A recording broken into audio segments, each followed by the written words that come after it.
Bonsoir à tous et bienvenue dans Au cœur de l'info sur France 24. Il est 18 h à Paris. Elle a une actualité, bien sûr, Paris et les Jeux paralympiques. Le fait du jour est consacré aux Jeux paralympiques. Que peut-on attendre de la cérémonie d'ouverture? On posera la question à Élie Patrijon, il est directeur général du comité paralympique et sportif français. 18h45, l'économie avec Johanna Citruc qui va évoquer les sponsors justement de ces Jeux paralympiques. 19h10, une émission spéciale sur les Jeux paralympiques. Elle sera présentée par Benoît Perrochet. 19h10, donc plus de 50 minutes. Benoît Perrochet avec ses invités et avec nos envoyés spéciaux. Place de la Concorde pour la cérémonie d'ouverture.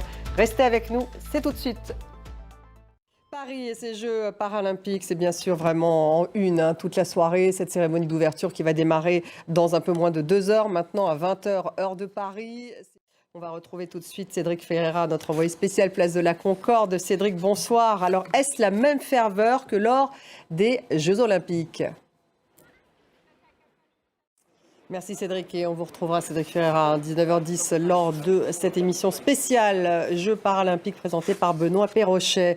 Une cérémonie d'ouverture dans un décor, une nouvelle fois inédit. Les athlètes vont défiler sur les Champs-Élysées et place de la Concorde. En coulisses, l'heure est aux tout derniers ajustements. Reportage Claire Vérove, Radija Hadar-Rezig et Théo Manizier. On en parle avec notre invité Élie Patrijon, il est directeur général du CPSF et du Club de France. Bonsoir, merci d'être là. On sait que vous y allez, vous, à cette cérémonie d'ouverture qui a lieu dans un peu moins de 2 heures. Dans quel état d'esprit êtes-vous ?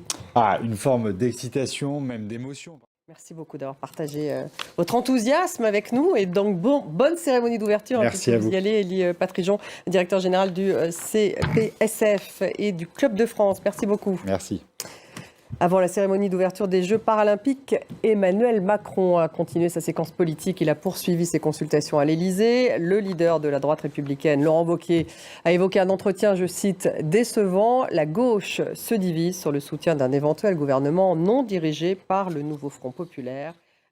Fin de la garde à vue de Pavel Durov. Le patron de Telegram a été transféré en début d'après-midi au palais de justice de Paris en vue d'une éventuelle mise en examen. L'Espagne et la Mauritanie vont renforcer leur coopération pour lutter contre les passeurs de migrants illégaux vers l'Europe et favoriser la migration légale. C'est une annonce à l'occasion de la visite de Pedro Sanchez à Nouakchott.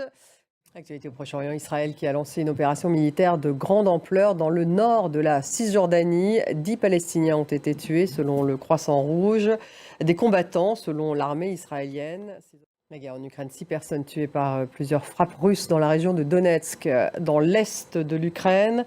Les troupes russes avancent graduellement depuis plusieurs mois. Et puis le Japon se prépare à affronter son typhon le plus puissant de l'année. Les autorités ont émis le niveau d'alerte le plus élevé pour des vents et les ondes de tempête sur la principale île du sud du pays, Kyushu. Noémie Roche. Culture, la Mostra de Venise, 81e édition démarre ce soir. On y attend des stars comme Nicole Kidman, Brad Pitt, George Clooney ou encore Lady Gaga. Merci d'avoir suivi. Restez avec nous. On se retrouve dans 5 petites minutes. On va parler économie, les sponsors des Jeux paralympiques. Qui sont-ils ? On en parlera avec Johanna Citruc. 19h10, une émission spéciale Jeux paralympiques présentée par Benoît Perrochet. Ce sera donc à 19h10 avec nos envoyés spéciaux à la Concorde, place de la Concorde où a lieu la cérémonie d'ouverture, mais aussi avec ses invités. Ça sera à 19h10. Restez avec nous.